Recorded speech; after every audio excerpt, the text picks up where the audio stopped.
Hello, this is Pastor Matthew Woods from Grace Lutheran Church in New Albany, Indiana, and this is the weekly devotion for December 28, 2020.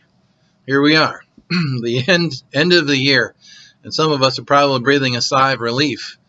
But today I've titled today's message, "The Power of a Loyal Friend." I'm sure we can all use a friend in a year like we've had. A commercial's been running this last month, and you may have seen it already. It's kind of clever. It depicts the devil on a dating website who finds the perfect date. They meet together. They introduce 2020, he asks. She says, "No, call me 2020." And they hit it off. Then there are scenes of 2020 romantically feeding the devil hot peppers. They're having picnics together in football stadium that's empty, stealing toilet paper together, taking selfies in front of a dumpster fire. At the end of the commercial, the two are sitting on a park bench overlooking a bridge somewhere over a river. The devil says, "I just don't want this year to end."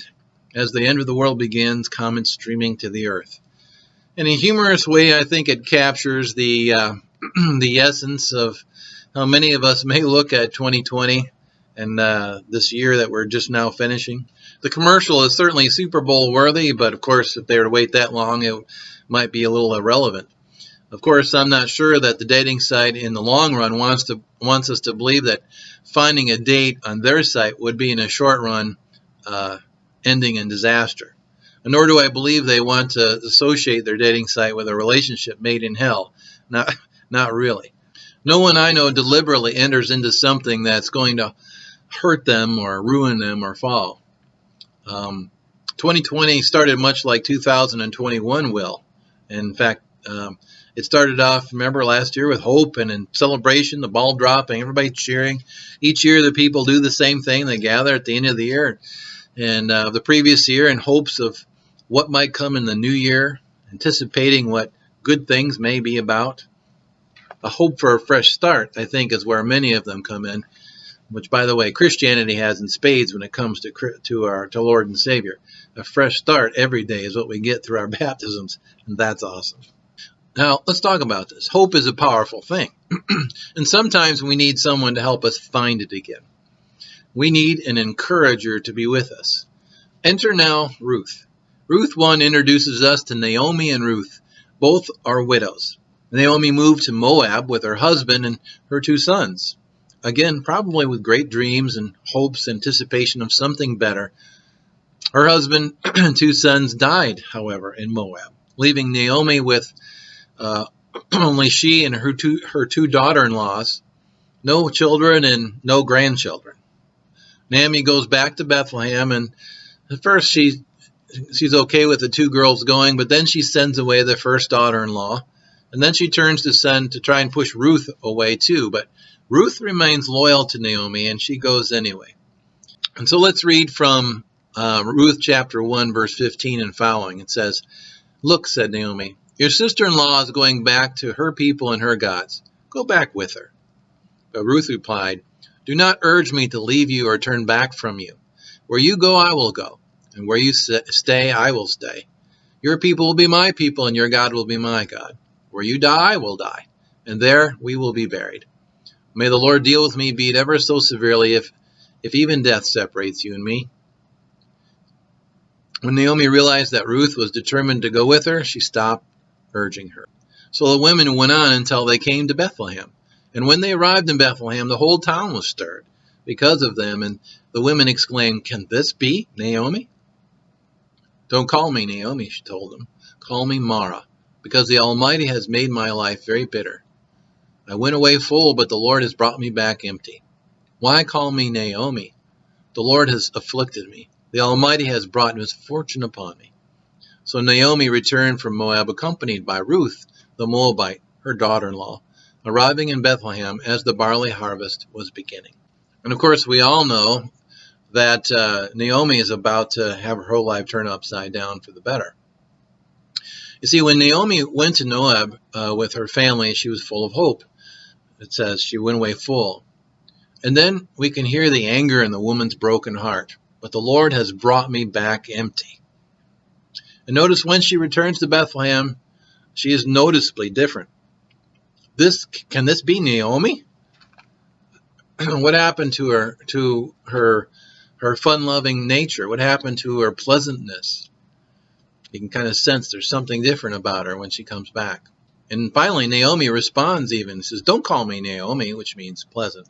"Call me Mara," which means bitter, because the Lord has made my life bitter. Naomi travels with a faithful daughter-in-law who, by the way, also feels this pain and hurt in her mourning because she has lost her husband. She is faithful to Naomi. "Where you go, I will go. Your God will be my God." What Naomi doesn't realize yet in her mourning is that it goes both ways.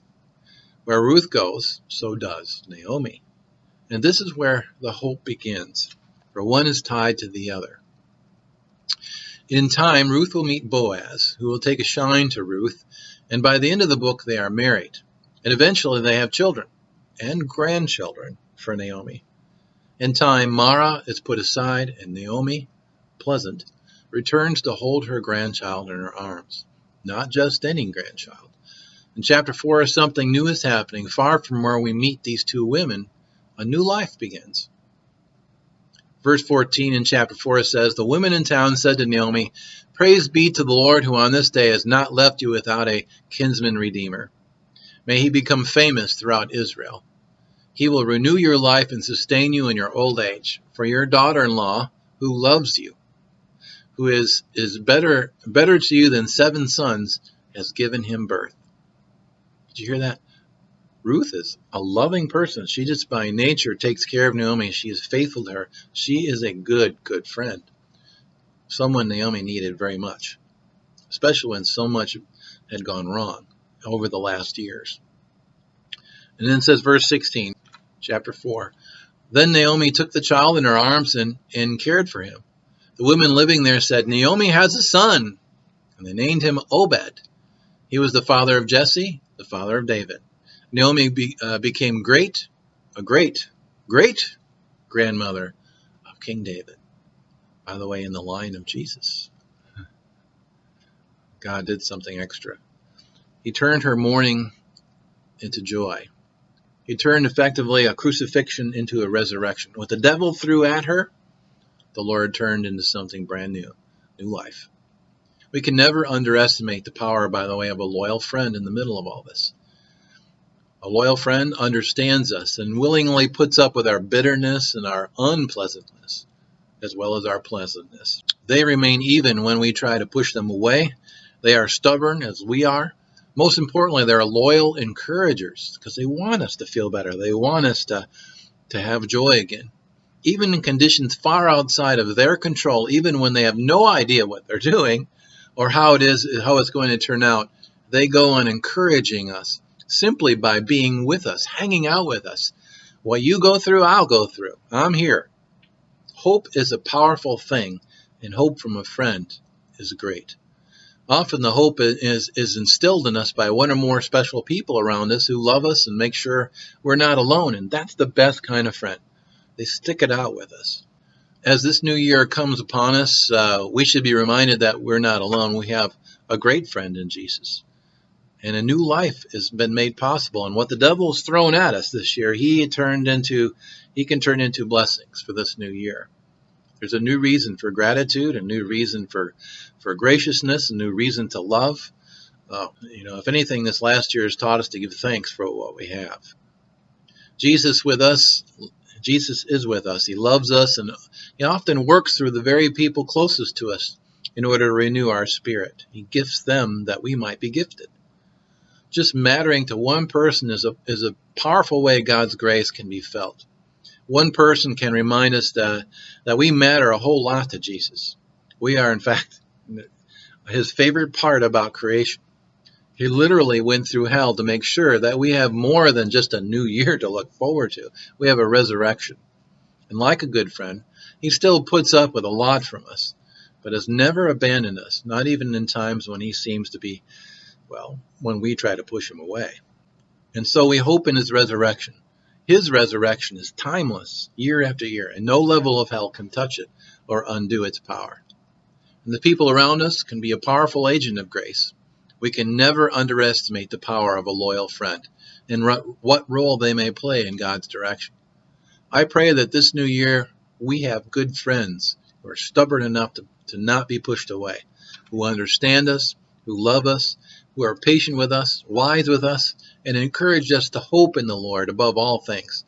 Hope in the midst of so much struggle.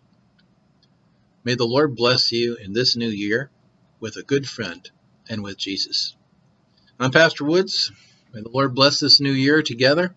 And thanks for joining us today. We'll see you soon. Bye-bye.